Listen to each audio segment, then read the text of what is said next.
Morning friends, मेरे YouTube channel पे आपका स्वागत है। मैं इस वीडियो में आपको बताने वाली हूँ कि HTML के अंदर अनऑर्डर लिस्ट को कैसे तैयार किया जाता है। अनऑर्डर लिस्ट में क्या होता है कि इसमें कोई भी आपको अल्फ़ाबेटिकल ऑर्डर या फिर न्यूमेरिकल नंबर देखने को नहीं मिलेंगे।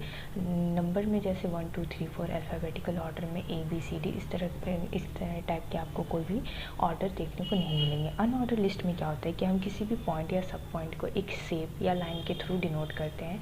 जैसे कि आप इस अनऑर्डर लिस्ट के इसको स्क्रीन पे देख रहे होंगे, तो इसमें मैंने क्या किया है कि सबसे पहले बुक को मैंने मेन पॉइंट बनाया, जिसे मैंने डार्क डॉटेड से दिखाया है, और उसके बाद बुक के सब पॉइंट को मैंने लाइट डॉटेड से दिखाया है। सेम थिंग्स मैंने फ्रूट्स के साथ किया है कि उसे फ्रूट को मेन पॉइंट बना के डार्क डॉटेड से दिखाया है और उसके सब पॉइंट्स को लाइट डॉटेड से दिखाया है। तो इस तरह से ये एक नेस्टेड अनऑर्डर लिस्ट इसे हम कहते हैं। नेस्टेड अनऑर्डर लिस्ट को समझने से पहले हम कुछ इसके बेसिक टर्मिनोलॉजी या फिर टर्म्स को जानना इम्पॉर्टेंट है। कुछ टैग्स को भी जानना हमारे लिए इम्पॉर्टेंट है। तो आइए पहले हम उसे देख लेते हैं। अब बेसिक इन्फॉर्मेशन पे आते हैं। तो सबसे पहले हमें HTML का फुल फॉर्म पता होना चाहिए। बहुत सारे बच्चों को ये याद नहीं रहता या फिर पता नहीं होता। तो HTML का फुल फॉर्म होता है hyper text markup language. Hyper text markup language. अब उसके बाद जो टैग है वो हम यूज करते हैं UL अनऑर्डर लिस्ट के लिए। LI टैग का यूज करते हैं लिस्ट। उसके बाद दो चीज़ें इंपॉर्टेंट चीज़ आती है जिसे हम कहते हैं एंगुलर ब्रैकेट। एक ओपन एंगुलर ब्रैकेट होता है और एक क्लोज्ड एंगुलर ब्रैकेट होता है। अब ओपन एंगुलर ब्रैकेट में और क्लोज्ड एंगुलर ब्रैकेट में स्लैश का बहुत बड़ा रोल होता है। तो स्लैश क्या करता है कि अगर एंगुलर ब्रैकेट में आपने स्लैश लगा दिया तो वो एक क्लोज्ड एंगुलर ब्रैकेट बन जाता है HTML के अंदर। वहीं अगर आपने एक एंगुलर ब्रैकेट को बिना स्लैश लगाए रखा तो वो एक ओपन टैग बन जाता है। तो अब कुछ इसी तरह से हम कुछ टैग्स को देख लेते हैं। तो जो हमारा टैग्स है सबसे पहला HTML। अब HTML के अंदर हमें इसे ओपन करना है, तो ओपन टैग के लिए हम क्या करेंगे, इसमें स्लैश का यूज नहीं करेंगे। सीधा एंगुलर ब्रैकेट के बीच में हम क्या लिख लेंगे, HTML लिख देंगे, तो ये ओपन टैग होगा।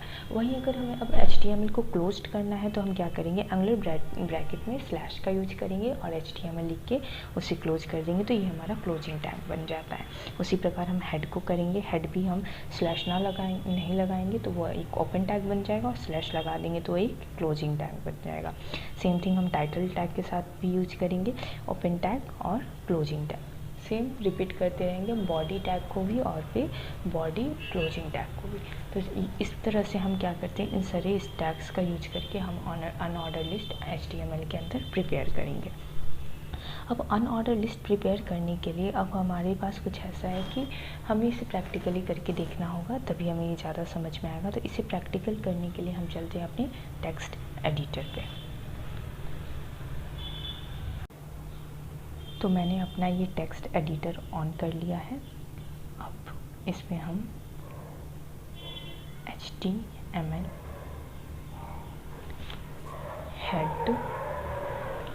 हेड को भी क्लोज कर देंगे। टाइटल भी क्लोज कर देंगे। अब टाइटल के बीच में हम कुछ नाम डाल सकते हैं, तो मैं नाम डाल देती हूँ लिस्ट। उसके बाद अगर मुझे हेडिंग बनानी है तो मैं यहाँ पे H1 लिखती हूँ, H1। हेडिंग मैं जो बनाने वाली हूँ वो है नेस्टेड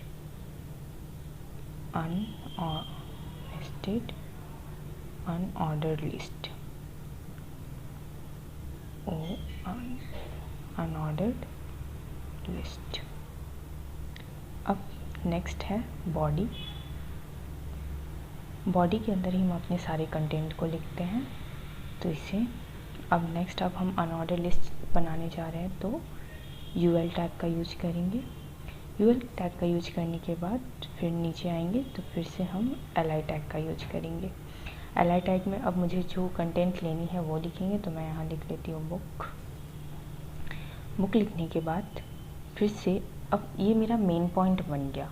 अब मुझे इसके बुक के अंदर भी कुछ सब पॉइंट्स चाहिए, तो उसके लिए मैं फिर से UL टैग का यूज करूँगी और फिर से LI टैग का यूज करके उसके अंदर मैं कंटेंट लिखूँगी। अब बुक के अंदर क्या क्या हम लिख सकते हैं, तो मैं लिख लेती हूँ साइंस,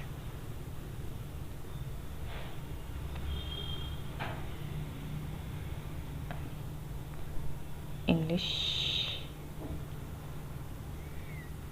फिर से LI मैथ। तो ये हमारे बुक के अंदर के कंटेंट हो गए। अब फिर से मुझे एक न्यू पॉइंट चाहिए, तो अब मैं यहाँ पे क्या करूँगी, यहाँ पे UL टैग को क्लोज कर दूँगी, जो कि ये क्लोज्ड है। अब फिर से मैं यहाँ से अब मुझे एक न्यू हेड पॉइंट चाहिए, यानी कि मेन पॉइंट चाहिए, तो LI टैग का यूज करूँगी। क्लोज्ड UL के बाद डायरेक्ट LI टैग का यूज करना है और उसमें लिखना है, उसमें अब आपने अपने कंटेंट डालने लाइक फ्रूट्स। ये इसका जो LI टैग है, तो ये इसका मेन पॉइंट बन गया। अब मुझे इस मेन पॉइंट के अंदर भी क्या डालना है, कुछ सब पॉइंट्स डालने हैं। तो फिर से हम कौन से टैग का यूज करेंगे, UL टैग का यूज करेंगे। और UL टैग का यूज करने के बाद फिर से हम LI टैग का यूज करके उसके अंदर फ्रूट्स के अंदर के सब पॉइंट्स को बनाएंगे। तो मैं यहाँ पे बना लेती हूँ बनाना,